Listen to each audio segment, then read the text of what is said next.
A crise da água é tão séria que pode chegar o dia em que esse recurso natural vai acabar. Apesar de ter uma das maiores bacias hidrográficas, o Brasil também sofrerá as consequências do uso desenfreado da água. Muitos centros urbanos já enfrentam dificuldade de abastecimento. Para saber mais sobre a gravidade da situação, no programa de hoje você vai saber o que deve ser feito pelos governos e saiba também qual é a sua responsabilidade.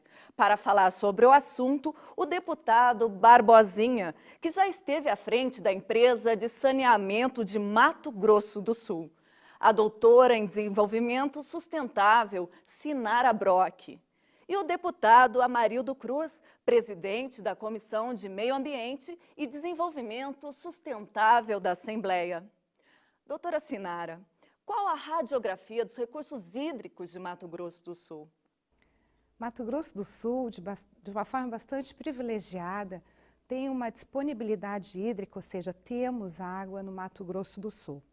No entanto, precisamos cuidá-la, porque a água, Fernanda, ela não acaba. O que acaba é a nossa possibilidade de acesso a essa água, em termos de qualidade ou em termos de quantidade, porque a gente até sabe de várias pessoas que se banhavam em alguns córregos, que tomavam água com a caneca, juntando de algum córrego, de algum rio, e hoje já não pode mais, ou porque o córrego já não existe mais, porque a nascente já não está mais ali. Então, o que acaba é o nosso acesso aos diferentes usos da água, aos diferentes usos relativos à irrigação, à pecuária, à agricultura, para o próprio abastecimento público, para o uso das fábricas, enfim, para a navegação, para a pesca. A gente nem sabe qual é a atividade humana que não tenha água no seu processo produtivo ou de alguma forma. Nós mesmos somos água pura, 2/3 do nosso corpo é água. Então, a gente precisa cuidar. Ainda bem que Mato Grosso do Sul tem uma disponibilidade hídrica. Isso não quer dizer que podemos ser perdulários, ou seja, podemos gastar, usar sem controle e sem planejamento esta água. Senão, nós vamos não ter acesso a uma boa qualidade ou não ter a quantidade que precisamos para a nossa boa qualidade de vida.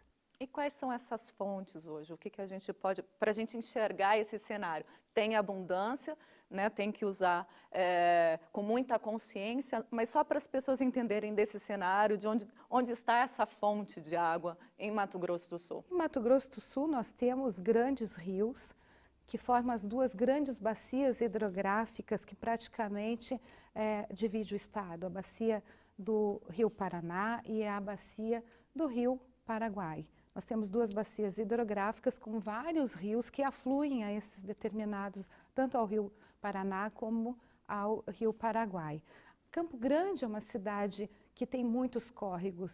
Conforme dados da Águas de Gariroba e da Secretaria de Meio Ambiente e Desenvolvimento Urbano, nós temos mais de 1.200 córregos em Campo Grande. Fora isso, toda esta disponibilidade hídrica quantitativa, de quantidade, né, dos grandes rios, nós temos águas subterrâneas também possíveis para diferentes usos, né? Ou seja, nós temos, além do famoso aquífero Guarani, que é o mais famoso, nós temos outros aquíferos também, dos quais já utilizamos dessas águas subterrâneas para o abastecimento da população de Mato Grosso do Sul. No entanto, há necessidade de diferentes cuidados, não na questão apenas da água, mas na questão do que impacta realmente a quantidade e a qualidade de água para que esta disponibilidade se mantenha, porque nós já temos caso de conflitos pelo uso da água em Mato Grosso do Sul. Olha só, deputado Barbosinha, a gente até vai falar um pouco sobre esse assunto agora, porque apesar dessa abundância, Mato Grosso do Sul é o 13º estado que mais consome água, com um índice de perda de 32,9%. São indícios de uma crise, deputado? A gente pode enxergar isso dessa forma? Na verdade, como disse a doutora Sinara, a água ela tem o seu ciclo infinito. Na verdade, a questão a ser indagada e a grande discussão é como que nós estamos utilizando as nossas águas e como nós estamos tratando as nossas águas. Nós temos os 4 eixos que compõem o saneamento: água, esgoto, drenagem e resíduos sólidos. Os grandes responsáveis pela poluição, obviamente, são as grandes indústrias, né, e também as cidades, os grandes aglomerados urbanos, que não coletam o esgoto ou quando coleta esse esgoto não produz nenhum tratamento. A média nacional no Brasil é de 50% de esgoto coletado. E parte considerável desse esgoto coletado, ele é jogado na natureza sem nenhum tratamento, poluindo córregos, rios, mares, enfim. Os lixões, né? Os aterros sanitários, que na verdade são grandes lixões, há uma demanda nacional pela implementação dos aterros sanitários para que nós tenhamos o equilíbrio em relação à destinação do lixo, né? A questão do chorume, né? Que carreia para os córregos e para os rios, vai matando as nossas águas. No Mato Grosso do Sul nós temos realmente uma abundância na água, mas na verdade não há um controle ainda sobre o uso racional da água. A questão da irrigação, a questão das perfurações dos poços artesianos e semi-artesianos, nas cidades, por exemplo, nós temos, não se tem um controle absoluto para dizer quantos poços nós temos perfurados em Campo Grande, quantos nós temos em Dourados, em Três Lagoas. As pessoas ainda, algumas hoje buscam licença ambiental, mas nós temos uma série de poços clandestinos, principalmente na área rural. E esses poços são utilizados e às vezes abandonados sem nenhum critério de tamponamento e do ponto de vista ambiental, e é um ponto de contaminação do lençol freático. Nós temos aqui os aquíferos, além do Guarani, outros aquíferos, como por exemplo o Botucatu, que é explorado, né? Por exemplo, a Sanesul, ela responde por 68 municípios, 123 localidades. Parte considerável dessas localidades nós utilizamos o lençol subterrâneo. Dourados, 60% aproximadamente, é Rio Dourados, captação superficial. Paranaíba, captação do Rio Santana, e agora também entrando com a perfuração de grandes poços, buscando a água do Guarani. Então, na verdade, essa crise hídrica que nós temos no estado de São Paulo, e que nós temos em outros estados da federação, por exemplo, no Nordeste, que é uma crise eterna, Minas Gerais, ela se deve em alguns estados pela dificuldade no acesso à água e em outros lugares, porque nós matamos as nossas águas. São Paulo, por exemplo, nós temos o Tietê e o Rio Pinheiros, que corta a cidade de São Paulo, mas dois rios mortos pela ação do homem. Então nós temos que despertar para essa realidade, para a consciência ambiental, e isso eu acho que nós temos que preparar para as futuras gerações. Essa geração que está vindo agora, nas escolas eu percebo que há uma consciência muito maior em relação à questão da natureza. Eu me lembro, quando menino, um dos divertimentos que se tinha era a questão de passarinho, não era matar passarinho, se utilizava o estilingue de forma indiscriminada. Os poços eram perfurados, esses poços caseiros, e quando você não queria mais o poço, o que você fazia? Você jogava toda a espécie de entulho, lata, lixo, para poder tampar aquele poço. Então, na verdade, hoje a gente percebe que essa geração está vindo com uma consciência ecológica muito maior. Deputada Marilda, a gente, quando fala em crise, eu acho que a população começou a ouvir falar em crise da água por conta da situação no estado de São Paulo, mas para o senhor, e cada um dá o seu motivo, sua razão, é responsabilidade dos governos, da chuva. Para o senhor, qual que é o principal fator de crise? E essa crise, claro, como colocaram aqui, se ela pode se estender para o Estado, né? O que a gente deve fazer mesmo em termos de gestão de consciência, ou até cada um em casa, né? Como que é isso? Eu acho que, como outros problemas que nós temos, é uma questão também cultural. Não tenho dúvida que o papel de cada um é fundamental para nós tratarmos de uma questão tão importante para a vida humana. Não existe vida sem água. E aí entra a responsabilidade, no meu entendimento, principalmente do poder público.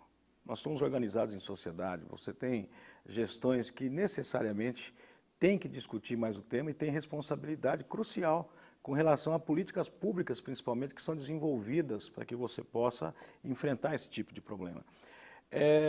Não é de hoje, na verdade, que já se discute, né, há muito tempo a questão da crise de água que lá na década de 70, de 80, já se via. As pessoas que trabalham na área, as pessoas que lá atrás já percebiam até pelo nível de desenvolvimento desenfreado e desordenado da nossa sociedade.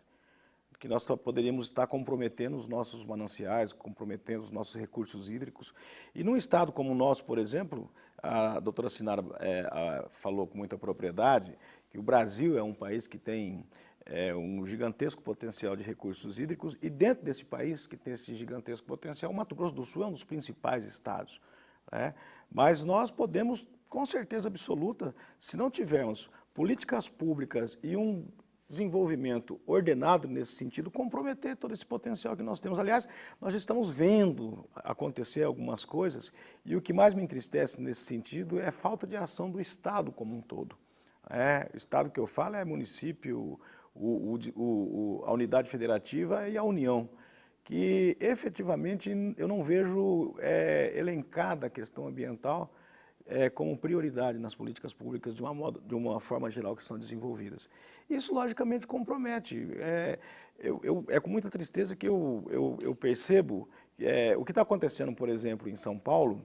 Se nós não tomarmos providências e não usarmos o exemplo daquilo que foi feito de errado para fazermos o diferente aqui no nosso estado, logicamente que nós vamos comprometer, por mais que nós tenhamos recursos importantíssimos de 2 bacias hidrográficas, do aquífero Guarani, de tantos outros reservatórios que nós temos aqui, o Pantanal, enfim, nós somos um estado privilegiado do ponto de vista ambiental, né? Com potencial, com clima, com topografia, com uma série de coisas, e principalmente recursos hídricos. Mas se nós não tivermos políticas públicas voltadas efetivamente para que você possa fazer a preservação, a conscientização das futuras gerações, daqueles que vão estar tratando, que vão estar fazendo a gestão principalmente, e principalmente obras, né, a tudo aquilo que tem que ser feito para que você possa preservar o bem maior que nós temos, logicamente que a gente vê com preocupação o que pode vir aí para frente em função de uma falta de prioridade, em função de uma desordem, na verdade, na gestão dos recursos hídricos que nós temos. Você vê São Paulo, por exemplo, que passa hoje por uma crise, não só São Paulo, Espírito Santo, Minas, outros estados que estão com o mesmo tipo de problema, também tiveram, em determinado momento, né, recursos hídricos vastos. Também, São Paulo também está sob o aquífero Guarani, tem reservatórios importantes de água, né? O deputado Barbosinha acabou de falar, a cidade de São Paulo, não só o Rio Pinheiros, o Rio Tietê, Tamanduateí, tem vários rios que cortam a cidade, é como o Campo Grande, que tem, não sei se é a mesma quantidade, mas também tem, logicamente, um potencial muito forte, mas totalmente comprometido. Totalmente comprometido. E o custo para você despoluir, para você poder fazer com que aquele recurso possa ser reutilizado, ele é infinitamente maior do que se você tiver uma política que invista principalmente na preservação e na conscientização das pessoas que necessitam de saber, de preservar melhor os recursos hídricos que nós temos. Como melhorar essa gestão, deputado? Se me permite, eu queria retomar um assunto relacionado à água. Nós tivemos nos anos 70 a edição do Planasa. Ainda sob influência do regime militar, houve a estadualização da água. Praticamente os municípios foram obrigados a aderir às companhias estaduais e nós tivemos efetivamente um avanço muito grande na oferta de água tratada chegando à residência das pessoas. Só que essa mesma atenção não teve com o esgoto. E, na verdade, durante aí, séculos e décadas, o esgoto foi relegado a terceiro plano. E eu fui presidente da maior associação de saneamento do país, que é a ESB, que agrega todas as empresas estaduais e responde praticamente por 85% do saneamento brasileiro. E a grande discussão que nós travamos com o governo ao longo desse período foi exatamente, deputada Marildo, ter no orçamento recursos definidos, porque nós não vamos conseguir resolver o problema do saneamento no país e por consequência, a preservação das nossas águas, sem a ajuda constante e efetiva do governo federal. Nós temos que reconhecer que nos últimos anos no governo do presidente Lula, no governo da presidenta Dilma, nós tivemos avanços importantes na parte de disponibilização de recursos para investimento no saneamento. Por exemplo, no Mato Grosso do Sul, só do ponto de vista da Sanesul foram investidos, ao longo de 8 anos, dos últimos 8 anos, mais de R$1 bilhão em investimento na parte de água, de coleta e tratamento de esgoto. E aí, doutora Sinara, uma informação importante. No Mato Grosso do Sul, nós não temos o afastamento do esgoto. Todo o esgoto coletado, seja na capital, seja no interior, ele é coletado e é disponibilizado, volta para a natureza tratado com índice de eficiência aí, próximo ao 90% ou superior até a 90%. Então, na verdade, nós estamos evoluindo de forma responsável, de forma consciente, mas temos muito ainda a investir para nós chegarmos à universalização dos serviços de coleta e tratamento de esgoto. E aí você falou da questão das perdas. Nós temos cidades brasileiras que a perda da água se aproxima dos 70%. E nós falamos de água tratada, que você captou essa água, tratou essa água e colocou no sistema. Como que se perde a água? Perde a perda por perdas físicas, rompimentos, vazamentos, falta de controle e por fraudes. Na verdade, não se tem um número definido para dizer o que é a maior quantidade. Obviamente que eu penso que a maior quantidade seja realmente por perdas físicas. Em determinado local, por exemplo, como Corumbá, é solo rochoso, a água ela pega ali uma rocha e ela não aflora. Como ela não aflora, às vezes você fica aí durante tempo aí perdendo milhões de litros de água, e Corumbá é a maior perda de água da Sanesul e, por consequência, o município que nós tínhamos o maior problema. Nós ainda pensando aí como Sanesul, né? A Sanesul era o município que tinha a maior perda. Então, investir. E aí tem um outro paradoxo. O governo federal não libera recursos para combate a perdas. Nós não temos financiamento para combate a perdas. Então, se esse é um dos grandes problemas, e aí o que as companhias fazem? Todas as vezes que falta água na cidade, ao invés de você investir na questão da redução da perda, faz o quê? Perfura um novo poço, duplica uma adutora para uma captação superficial e os investimentos na parte estruturante acaba sendo relegado a terceiro plano. E aí lembrando que a parte expressiva da população brasileira era urbana. Nós tivemos um êxodo daí, a partir dos anos 70 até hoje, um êxodo rural muito grande. Os grandes aglomerados urbanos, e aí exatamente é que surgiu os grandes problemas. O que fazer com os lixões? O que fazer com a questão do esgoto? Não é? O que fazer com as grandes indústrias poluidoras e aí as estações de tratamento de esgoto, elas não estão preparadas para receber o resíduo industrial. Três Lagoas, por exemplo, é uma cidade que já apresenta esse tipo de problema, porque não existe uma ET industrial. Não é? A captação do esgoto, quando ela é levada para a estação de tratamento preparada para poder coletar o esgoto doméstico, acontece uma agressão ali às bactérias que faz o trabalho, né, do tratamento, e você acaba matando essas bactérias e prejudicando o tratamento. Então, na verdade, há uma grande necessidade de investimento dos municípios, e aí também uma questão de consciência dos gestores. A gente, dificilmente você vê no debate eleitoral um prefeito falar em investimento em saneamento. Fala em segurança pública, fala em saúde, fala em educação. Desenvolvimento sustentável, geração de emprego, mas você não vê a questão do saneamento, da água, do esgoto, do lixo colocado em pauta, até porque a população não coloca isso como um dos requisitos fundamental da sua reivindicação. Porque, na verdade, o tema político, ele se envolve na medida em que a própria população, com a consciência da necessidade daquele bem, pautado pela população, né? Pautado Exatamente. pela população. Quer dizer, e essa questão que o deputado Barbosinha fala, a questão do uso racional, né? Essa questão de você, por exemplo, não combater as perdas, é você utilizar o recurso da forma mais racional possível. Quando eu falo que é um problema cultural também, é exatamente porque falta esse tipo de consciência de uma maneira geral.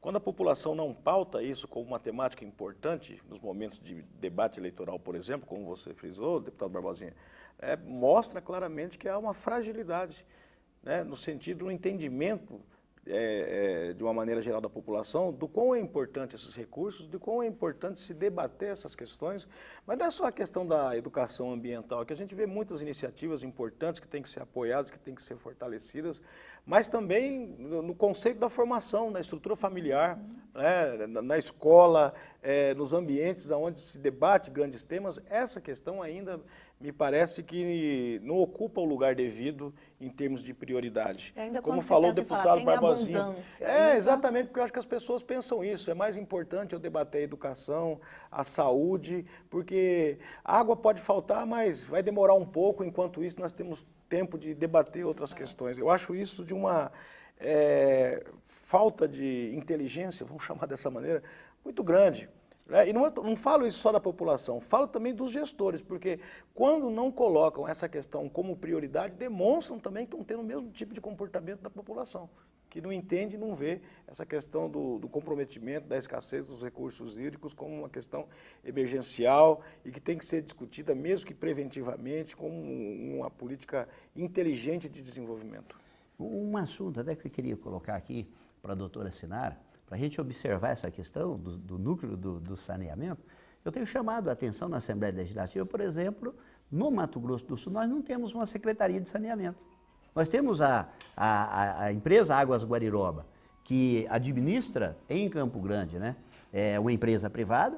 Nós temos 10 municípios que são os SAIs, sistemas autônomos, são geridos pelos municípios. E nós temos 68 municípios atendidos pela Sanesul. Então, as empresas concessionárias e a própria Sanesul, ela cuida de água e de esgoto. Mas nós não temos, deputada Marildo, no Estado, onde você procura, por exemplo, qual é o ente no Estado, o órgão no Estado que cuida, por exemplo, da drenagem, que cuida dos resíduos sólidos, que cuida do saneamento rural. Nós estamos falando de saneamento urbano, mas e o saneamento rural? Quem no Estado que cuida disso? Quem é o gestor dessas políticas públicas, que faz projeto, que busca recursos? E aí uma outra questão, para a doutora Ceni também comentar, é o paradoxo, por exemplo, da cobrança de tributo do saneamento. Houve, durante o debate eleitoral, isso foi tema de campanha, compromisso do candidato que perdeu e da candidata vitoriosa, a presidenta Dilma, de que eleito iria desonerar o setor de saneamento.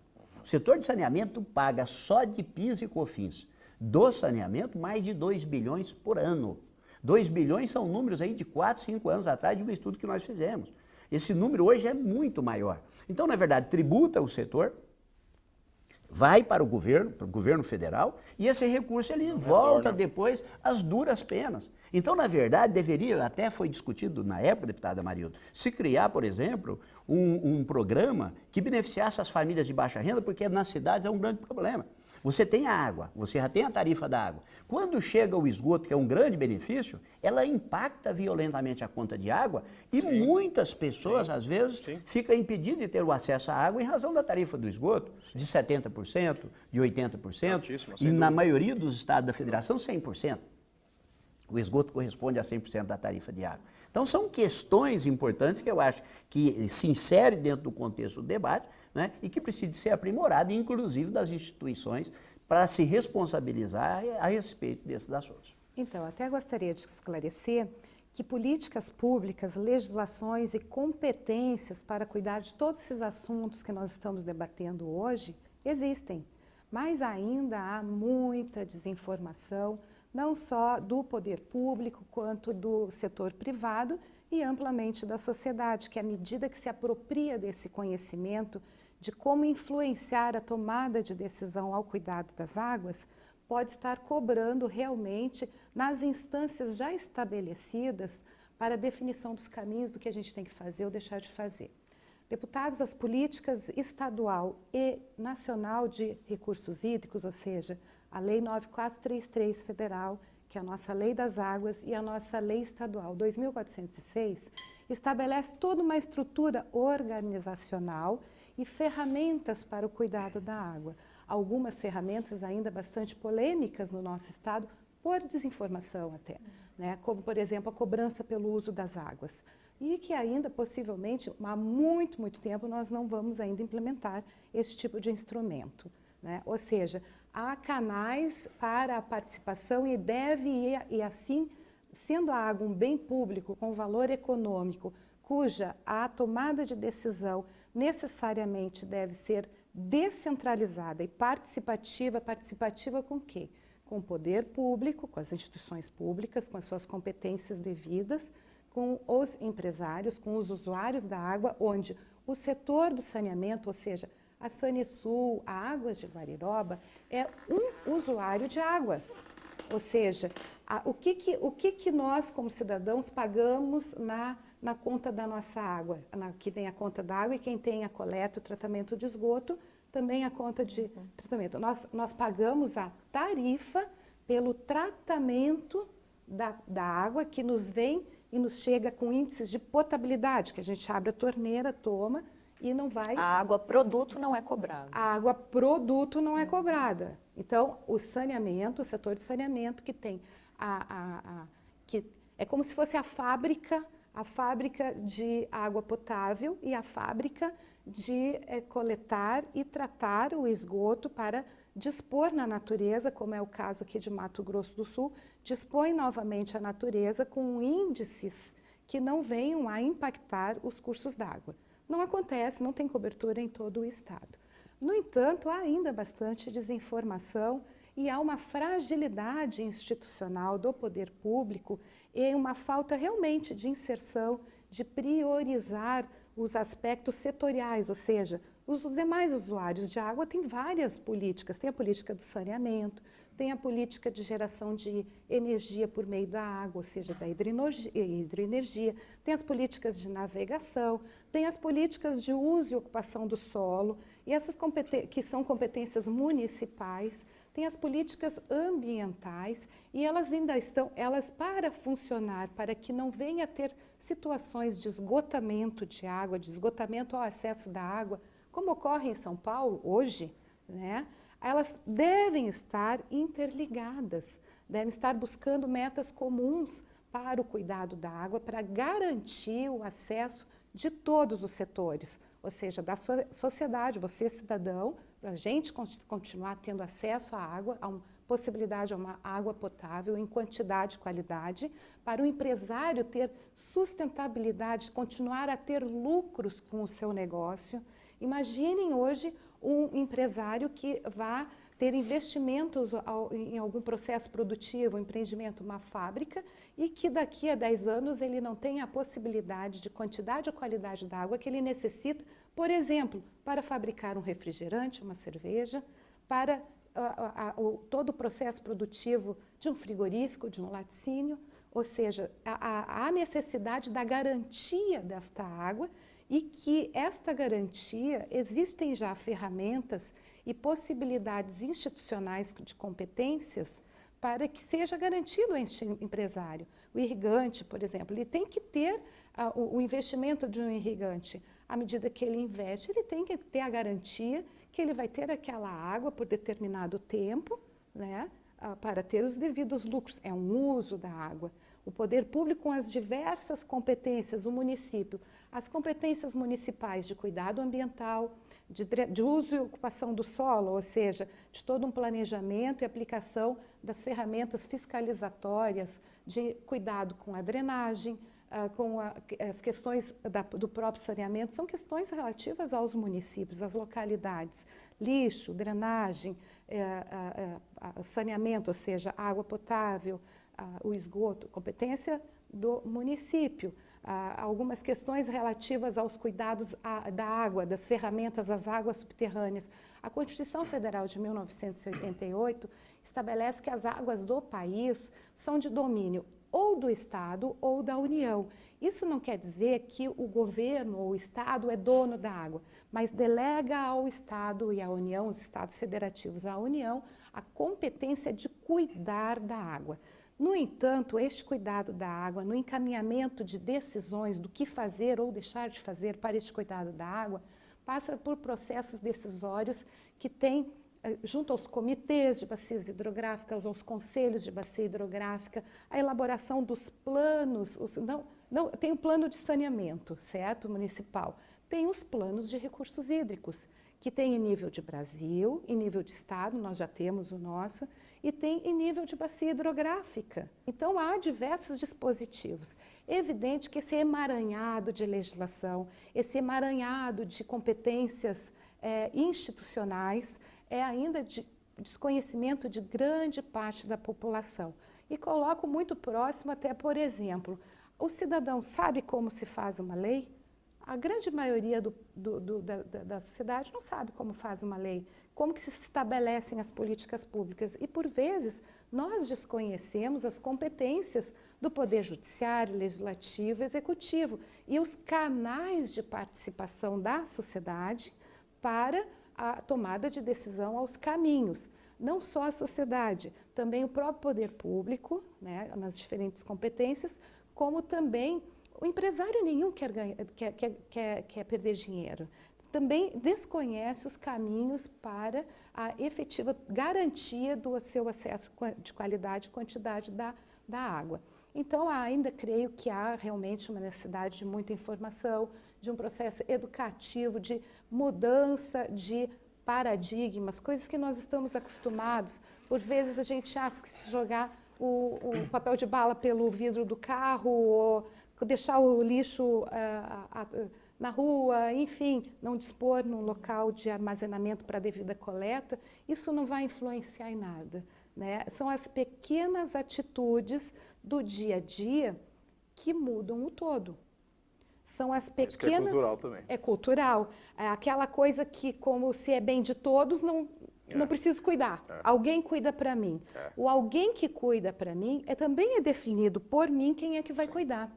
No entanto, este sentimento ainda é um processo que está sendo, ainda é um processo na nossa sociedade brasileira, né? Então, ainda há muito que caminharmos.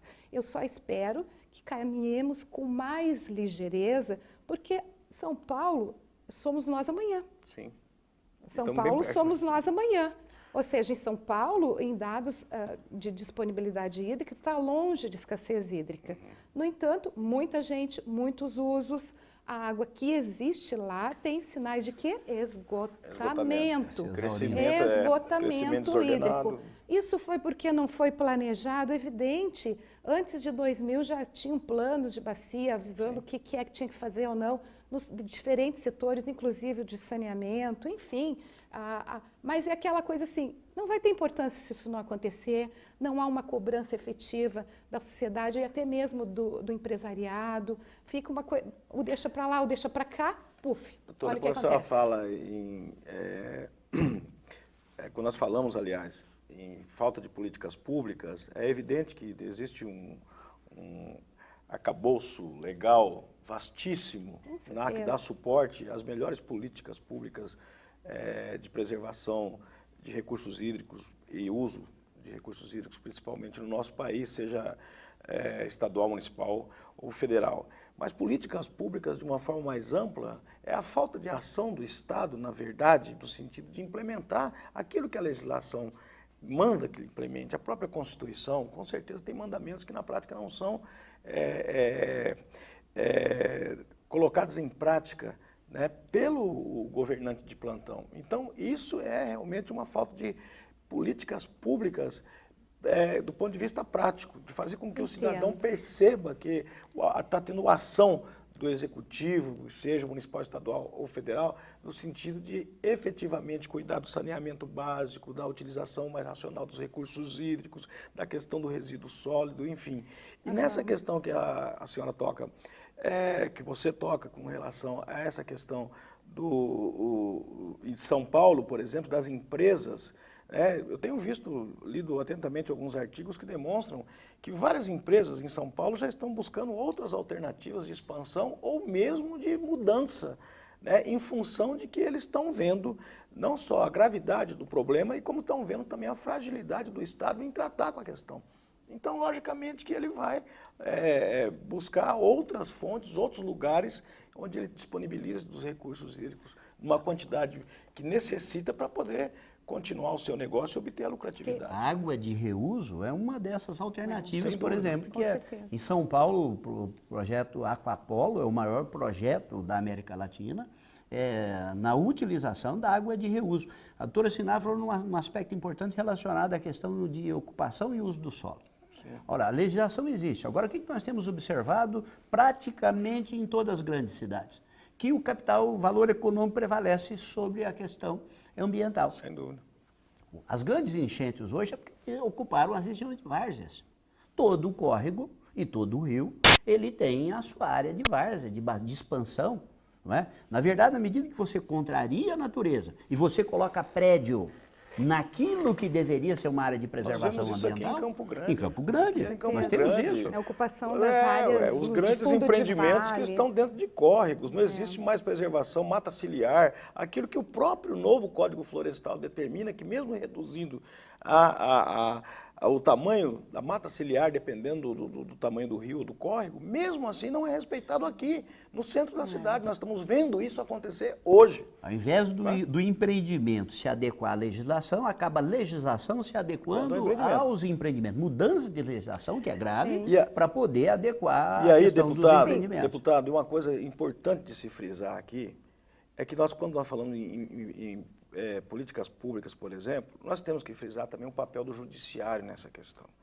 Porque é vergonhoso o que nós vemos acontecer aqui ou em qualquer cidade brasileira e o judiciário praticamente omisso com relação a tudo isso, porque é lá que tem que ser dirigidas as questões, tem que ser questionadas, tem que ser decididas. O papel do Ministério Público, por exemplo, é fundamental. Você tem promotoria do meio ambiente. No Estado, você tem vários municípios que ela está representada e a gente não vê na prática as coisas acontecendo nesse sentido, não por omissão. Às vezes pode até ser um pouco, mas muitas vezes também porque mesmo com a ação do Ministério Público, na verdade, quando chega nas esferas superiores, principalmente de decisão, a lei não é colocada em prática. É um problema também que nós temos com relação a isso. Ou seja, deputados, nós temos leis boas, especialmente na área ambiental e na área de cuidado das águas, nós temos leis muito boas. Mas, no meu entendimento, lei boa é a lei que funciona. Sem dúvida. Portanto, não funcionando, ainda carecem de entendimento do que há naquele normativo para que, de fato, as devidas instâncias tanto do legislativo, quanto do judiciário, quanto do executivo, efetivamente se imponham nas suas responsabilidades. A gente sabe que o nosso país tem uma fragilidade institucional muito grande. As pessoas tentam fazer o que conseguem fazer. Vocês, na instância legal, legislativa, o judiciário, o Ministério Público, enfim, imagina se todos os cidadãos, empresários e inclusive do poder público fossem criminalizados de fato ao pé da lei, não iria em relação aos danos ambientais, aos crimes ambientais, das quais as questões hídricas estão inseridas, creio que não existiriam cadeia para tantos. Então, ainda há um processo de fortalecimento institucional, de entendimento da sociedade, que é ela que cobra dos devidos poderes, das suas devidas competências, né? Do legislativo, que os normativos sejam realmente compatíveis com as políticas públicas que venham a levar a sustentabilidade do setor privado, as necessidades do cidadão, e não de alguns cidadãos, mas para todos os cidadãos, de todas as classes, de todas as cores e de qualquer tipo de gênero. É só uma única questão que eu acho que objetiva e importante. A Lei 11.445, que é de 2007, que é a Lei do Saneamento, ela estabelece a questão da elaboração dos planos municipais de saneamento. Na verdade, deveria se travar no ambiente do município, que é onde as coisas acontecem, o grande debate sobre a questão do saneamento. Sem dúvida. E, na verdade, o que eu tenho percebido... Como é do resíduo sólido. Exatamente. O que eu tenho observado na elaboração dos planos municipais de saneamento? O mesmo que ocorreu com a elaboração das cartas municipais lá em 1988, 89, que a Carta de 88 determinou que os municípios elaborassem suas constituições municipais. Um copiar-colar. Nós tivemos um caso do município do Mato Grosso do Sul, que protegeu suas praias costeiras e os seus manguezais, exatamente porque havia copiado A legislação de legislação de outro. Santos, do município de Santos, Nós tivemos e projeto fez que a foi reprodução dessa debatido matéria. na Assembleia sobre né? isso. E em relação aos planos municipais de saneamento, nós temos algumas empresas oferecendo serviço de elaboração, que na verdade você faz o plano para adequar uma exigência da lei, não para provocar uma grande discussão daquilo que seria metas, prioridades, para se estabelecer uma política com prazo definido, onde você chegaria a ter universalidade de serviço de esgoto, de água, de drenagem e de resíduos sólidos. Na verdade, acaba virando um copiar-colar, um elabora, e acaba os outros municípios copiando o mesmo plano, com algumas mudanças, pequenas mudanças, na verdade, sem provocar a discussão que deveria gerar. É o aluno que certeza. compra a monografia. Monografia pronta, Sim, e exatamente. deputados, na verdade, por vezes a gente tem dificuldade de conversar com o setor do lado do local do trabalho, ou seja, com as pessoas do lado, que trabalham no departamento ao lado do nosso. Agora, imagine o desafio de integrar todas essas decisões dos planos de saneamento, os planos de drenagem urbana, os planos diretores dos municípios, os planos de bacia hidrográfica, aos planos estadual de recursos hídricos, aos planos ambientais, aos também todos os planos das áreas de preservação ambiental. Ou seja, nós temos uma série de instrumentos, uma série de questões relativas às políticas públicas dos determinados setores, dos diferentes setores, com o grande desafio de integrar em todos esses instrumentos de planejamento, bem como todos os instrumentos que são relativos à implementação das ações consideradas prioritárias, tem espaço de participação da sociedade, níveis, né? em todos os níveis, tanto desafio, do poder público como do setor privado, quanto da sociedade. Ainda creio que carece de uma informação ampla e restrita e de entendimento de que nós somos o dono do nosso destino para cuidar das águas também, das águas e das demais questões relativas aos bens públicos, né? Como que eu posso fazer para cuidar de uma água com quantidade e qualidade para hoje e sempre? Como que eu, como empresário, posso influenciar para que eu faça um investimento que preciso de água com quantidade e qualidade para hoje e para daqui a 30 anos? Como que eu faço para fortalecer a minha secretaria municipal, a minha entidade pública para executar as competências públicas? Ainda há um caminho longo a percorrer. Mas se a gente tem que percorrer 1000 quilômetros, a gente tem que começar pelo quilômetro 1. Lógico. Creio que nós já estamos em processo. Creio que quanto mais sabermos de como e onde participarmos, aonde influenciarmos, tanto mais este caminho é mais rápido, para que não venhamos a ter situações como hoje em São Paulo, que não é de hoje, né? E hoje a gente fala de uma crise hídrica em São Paulo. Crise tem começo, meio e fim, certo? E crise que não tem fim, se algo não for feito, não é crise, é esgotamento. Hoje a gente tem esgotamento de água, é muita gente para a água que existe. Aqui em Mato Grosso do Sul, a gente tem ainda muita água para pouca população em Mato Grosso do Sul. Não vamos receber só refugiados de São Paulo, a gente tem uma potencialidade de receber refugiados do mundo inteiro em relação, inclusive, aos resultados impactantes e negativos às nossas mudanças climáticas. Sem dúvida. Hoje, milhares e milhões de pessoas não têm acesso à água.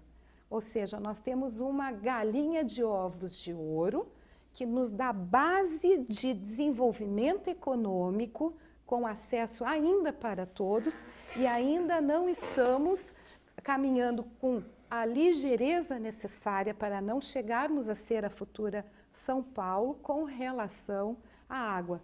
Se hoje somos fronteira hídrica, se hoje somos um potencial econômico em expansão, é porque temos recursos hídricos a serem utilizados. Mas um estado que é o quarto estado no país em utilização de águas para o setor de irrigação. Nós não temos um plano estadual de irrigação. Então, é um verdadeiro absurdo. Estamos usando água hoje como uma pessoa que sabe que tem dinheiro, mas não sabe quanto que tem na conta e vai gastando. Os E eu dados nunca mostram vi que isso mais de acontecer. Alguém 60% que tem dos dinheiro recursos de hídricos bolão, usados na lavoura. usar a rodo. Usa com planejamento, sabendo o que vai ter hoje, o que pode gastar amanhã e como vai saber para garantir e até mesmo aumentar a possibilidade de mais e mais acesso para mais e mais pessoas.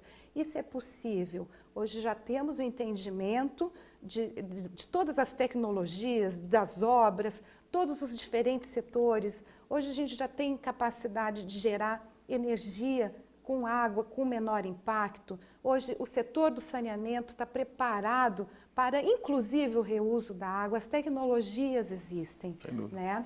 Ainda há muita coisa a se avançar, né? Em questão pública, privada e da sociedade. Eu gostaria de trazer o cidadão assim, para o foco desse debate, para a gente encerrar o programa de hoje, na verdade, porque assim também a gente fala que esses 1.000 quilômetros têm que começar a serem percorridos agora, né? Por exemplo, acho que as pessoas não têm consciência que hoje a água ainda é um produto, um recurso natural público, mas pode se tornar um produto, ser privado, a gente corre esse risco. Fernanda, não, no desculpa, futuro. deixa eu esclarecer, não.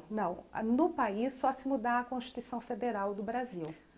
Não, bem mundo. A água é bem público. Sim. Alguns lugares, alguns países, a água pode ser um bem privado. E vira uma mercadoria como um pão que a gente compra na padaria. Não, só para as pessoas Enfim, entenderem isso não. também, que a gente ainda Pode mudar no a país... Constituição, inclusive, é isso que ela está falando. Entendeu? Assim, para as pessoas terem ideia do que isso pode Creio que acontecer, também, além de né? mudar a Constituição, a gente vai ter que deixar de ser signatário de alguns tratados, de com algumas certeza. convenções que tratam a água como Mas bem depende da público. necessidade. Mas para que Eu a gente... creio que é um movimento muito grande para o país. Não, e para que a dúvida. crise não se torne Não. tão grande Não, assim, a gente focando mesmo no cidadão, para vocês, para os senhores, o que deve ser feito hoje, de forma urgente, por cada um? E no dia a dia, para que não tenha uma crise ou para que a gente tenha que vir aí tomar medidas, o que deve ser feito agora, por cada um que está nos ouvindo? Querem começar? Posso começar? As mulheres primeiro? As mulheres primeiro, por favor. Cidadão, cidadã, para começar, comecem a usar água só o que precise. Porque a hora que a gente usa, por exemplo, como eu vejo isso, a vassoura hidráulica. Para se varrer lixo, se usa a vassoura, não a mangueira com água potável. Dinheiro Empurrar a folha. pela sarjeta. Se entender que a nossa mudança individual é que muda o todo. A sociedade não está do outro lado da rua, começa com a gente. Desde as questões mais simples, diminuindo a geração de resíduos de lixo e assim que se tenha lixo, que se acomode de maneira correta para a coleta levar ao destino final. Isso são coisas simples, Isso muda grande parte. Por vezes a gente culturalmente queima o lixo. Cada um queimando seu lixo muda toda uma condição climática, muda toda uma condição de ar, enfim. Vou deixar o lixo do jeito que for. Não tem drenagem que funcione com lixo entupindo boca de lobo. Não existe isso. Quem é que coloca a garrafa PET? Hoje vi na televisão um computador boiando no córrego. Quem é que jogou aquele computador? Ele não foi sozinho, não tem perna. Então teve alguém que a nossa atitude individual que muda o todo, né? Outra questão muito importante, entender o nosso processo de influência no poder público, ou seja, no poder executivo, no legislativo e no judiciário. Deputados, nenhum deputado insatisfaz a população, né? Por perda de votos, por perda até mesmo das suas competências de normatizar. Por comprometimento, lógico com o que tem, cidadão. lógico. Eu acredito que o cidadão tem que entender que ele está dando um cheque em branco para o legislativo legislar a sua vida. O poder executivo tem as competências de cuidar as questões para o nosso bem-estar. E tem canais de cobrança do Poder Executivo, até mesmo por meio do Ministério Público, das ações civis públicas. Individualmente, nós podemos cobrar as competências do poder público. E os empresários entender que o desenvolvimento econômico só é possível mantendo uma base dos recursos ambientais, dos quais a água se inclui. Ou seja, para eu conseguir crescer, e nada é incompatível. A agricultura não é incompatível, o setor industrial não é incompatível, até porque é uma atitude de permanência do seu negócio, é implementá-los, é desenvolvê-los, operacionalizá-lo com o cuidado dos recursos naturais. E as tecnologias, as possibilidades construtivas existem, ou seja, não tomar isso como um empecilho, mas isso como um fator agregado, inclusive de mercado e de permanência do seu negócio, né? Ou seja, há uma série de situações. E o poder público, à medida do possível, cada vez mais, ao se fortalecer, ao contratar pessoas com possibilidade de desempenhar as suas funções, realmente o façam. Então não tem uma solução mágica, não tem assim aquela varinha mágica que vai dizer assim, ó, puf, agora vamos, isso que tem que ser feito, ou então, e que existe algum culpado único. Há uma complexidade de situações e que começam com as nossas atitudes diárias de comprometimento com o cuidado da nossa própria qualidade de vida e pequenas ações até as de uma forma mais contextualizada. Deputado Barbosinha. Eu acho que a doutora Sinara resumiu que, na verdade, depende da sociedade. A mudança, ela não vai ocorrer de cima para baixo. Ela depende do comportamento do cidadão, dos pequenos hábitos do dia a dia. Na questão do uso racional da água e do bom exemplo. Na verdade, a criança, o exemplo vale muito mais do que as palavras. Como que se faz a barba? Abre a torneira e fica com ela correndo? Como se escova os dentes? Da mesma forma. Como que se lava o carro? Usa-se o balde? Ou usa a mangueira e deixa aberto enquanto você fica ali esfregando o carro? Nossa, descarga, com água potável. A questão da descarga, a questão do uso da água, nós temos aqui um índice pluviométrico excelente, quer dizer, na verdade, as nossas construções, elas não são adequadas à necessidade que nós temos da boa utilização dos recursos hídricos. Nós poderíamos ter reservatórios para poder utilizar, para molhar o jardim, para lavar a casa, para poder fazer essas necessidades para o banheiro, até as escolas. As escolas já poderiam estar com metodologias questão da construtivas energia, de captação de água. A questão da energia, a questão da energia. Muito simples e muito barato. Eu propus um projeto já no mandato anterior, propondo isso, que nos conjuntos habitacionais feitos pelo Estado, que deixasse o reservatório, lógico, para captação de águas pluviais. Então, eu acho que, na verdade, são essas coisas que promovem a diferença e educação ambiental. Eu penso que a criança, essa geração, a partir do momento em que nós temos a educação ambiental, elas crescem com uma consciência diferente e hoje as crianças corrigem os pais. Se você vai fazer a barba deixando a criança, viu a professora, vai diz, olha pai, não faça isso. Olha, não é assim que se escova os dentes. Mãe, não é assim que se tira as folhas. Não é? Então, eu acho que essas coisas... E para finalizar, eu penso que o Brasil precisa definir quem cuida das políticas públicas do saneamento. Nós temos uma grande confusão. Por exemplo, cidade até 50 mil habitantes é a FUNASA, mas você tem CODEVASF, você tem vários órgãos cuidando da parte de saneamento. Acima de 50 mil habitantes... CODEVASF, que era de competência de cuidado da irrigação no semiárido. Isso, exatamente. Quer dizer, vai tendo uma série então, na verdade, isso foi se incorporando e é uma grande confusão qual é o órgão do governo que cuida do saneamento. Não é? Então, nos municípios, no Estado, nós temos aqui no Estado um vazio. Em relação às políticas de saneamento, eu tenho cobrado isso reiteradamente, a necessidade de nós termos no Estado uma secretaria, um órgão que fale pelo saneamento e desenvolva as políticas públicas de saneamento para o Estado. Realmente. E a mesma coisa para os municípios. E a grande oportunidade é na elaboração agora das constituições, das leis que vão cuidar do saneamento, da lei orgânica do saneamento do município, né, dos planos municipais, poder travar essas políticas. Creio que assim nós iremos evoluir, lembrando que no Mato Grosso do Sul, a maioria das cidades, das grandes cidades, estão no limite na questão do abastecimento de água. É verdade. Todas elas demandam um grande investimento. Dourados, por exemplo, a cidade está no limite. Nós não temos condições de ter mais nenhum empreendimento sem que os investimentos, agora a Sanesul conseguiu contrair um empréstimo, um financiamento da Caixa Econômica Federal, recurso do FGTS, de aproximadamente 100 milhões, mas precisa de, com urgência, realizar investimentos em perfuração de novos poços, em reservação, em distribuição, e essa realidade, ela repercute com maior ou menor intensidade praticamente para todos os municípios do estado, inclusive a capital, Campo Grande. Nós temos Águas Guariroba aí, o córrego Guariroba, né, também sendo explorado no seu limite.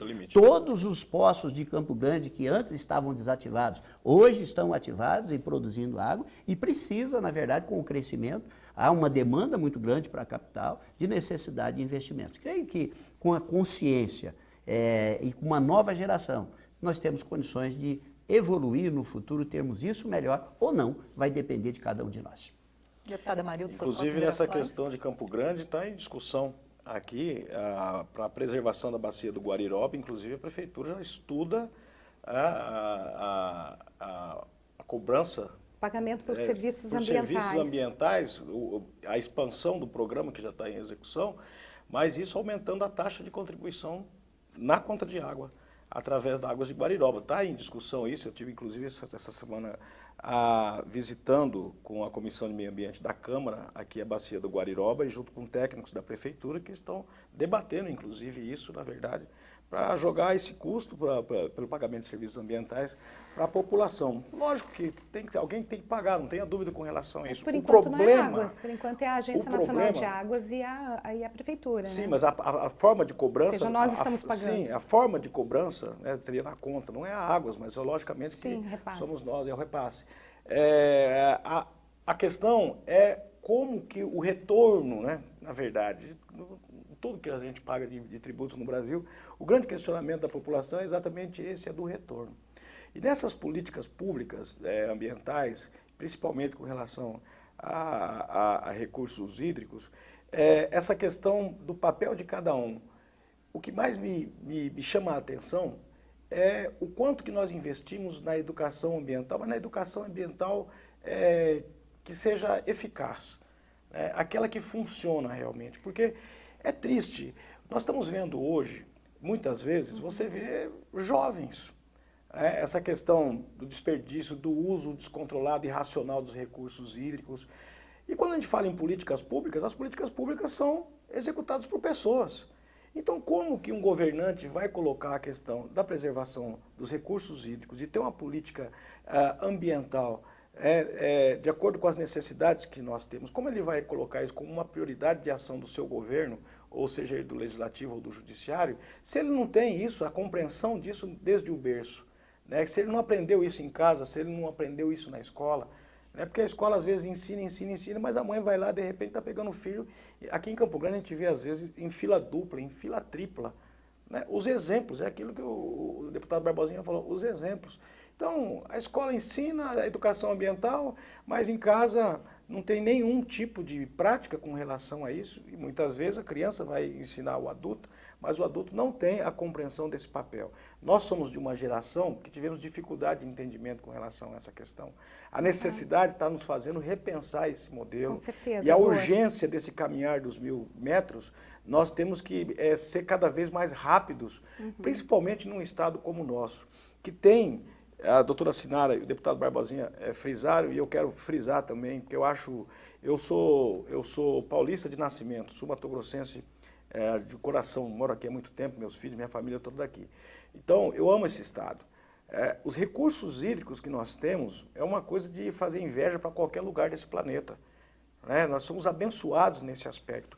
E aí aumenta a nossa responsabilidade, né, com relação à preservação, a condições de vida digna para as pessoas que tenham acesso aos bens que a natureza nos disponibiliza, e principalmente a água.